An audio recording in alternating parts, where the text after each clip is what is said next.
ओम चंडिका देवी को नमस्कार है।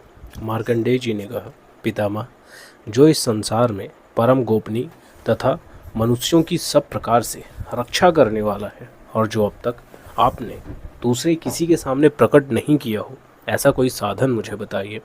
ब्रह्मा जी बोले, ब्राह्मण, ऐसा साधन तो एक देवी का कवच ही है, जो गोपनीय से भी परम गोपनीय, परम पवित्र तथा संपूर्ण प्राणियों का उपकार करने वाला है। महामुनि, उसे श्रवण करो।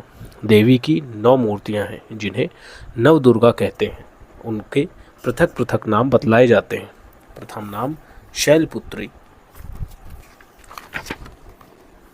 दूसरी मूर्ति का नाम ब्रह्मचारिणी है, तीसरा स्वरूप चंद्र घंटा के नाम से प्रसिद्ध है, चौथी मूर्ति को कूष्मांडा कहते हैं, पांचवी दुर्गा का नाम स्कंद माता है, देवी के छठे रूप को कात्यायनी कहते हैं, सातवां कालरात्रि और आठवां स्वरूप महागौरी के नाम से प्रसिद्ध है।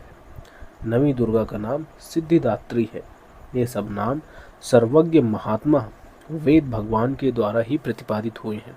जो मनुष्य अग्नि में जल रहा हो, रणभूमि में शत्रुओं से घिर गया हो, विषम संकट में फंस गया हो तथा इस प्रकार भय से आतुर होकर जो भगवती दुर्गा की शरण में प्राप्त हुए हो, उनका कभी कोई अमंगल नहीं होता। युद्ध के समय संकट में पड़ने पर भी उनके ऊपर कोई विपत्ति नहीं दिखाई देती। उन्हें शोक, दुख और भय की प्राप्ति नहीं होती। जिन्होंने भक्ति पूर्वक देवी का स्मरण किया है, उनका निश्चय ही अभ्युदय होता है।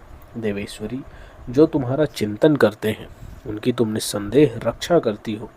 चामुंडा देवी प्रेत पर आरूढ़ होती है, वाराही भैंसे पर सवारी करती है, ऐन्द्री का वाहन ऐरावत हाथी है, वैष्णवी देवी गरुड़ पर ही आसन जमाती है, माहेश्वरी वृषभ पर आरूढ़ होती है, कौमारी का वाहन मयूर है, भगवान विष्णु की प्रियतमा लक्ष्मी देवी कमल के आसन पर विराजमान है और हाथों में कमल धारण किए हुए हैं। वृषभ पर आरूढ़ ईश्वरी देवी ने श्वेत रूप धारण कर रखा है।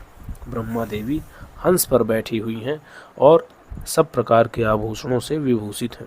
इस प्रकार ये सभी माताएं सब प्रकार की योग शक्तियों से संपन्न हैं। इनके सिवा और भी बहुत सी देवियां हैं, जो अनेक प्रकार के आभूषणों की शोभा से युक्त तथा नाना प्रकार के रत्नों से सुशोभित हैं।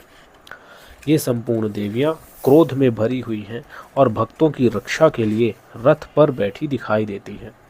ये शंख, चक्र, गदा, शक्ति, हल और मूसल, खेटक और तोमर, परशु तथा पास, कुंत और त्रिशूल एवं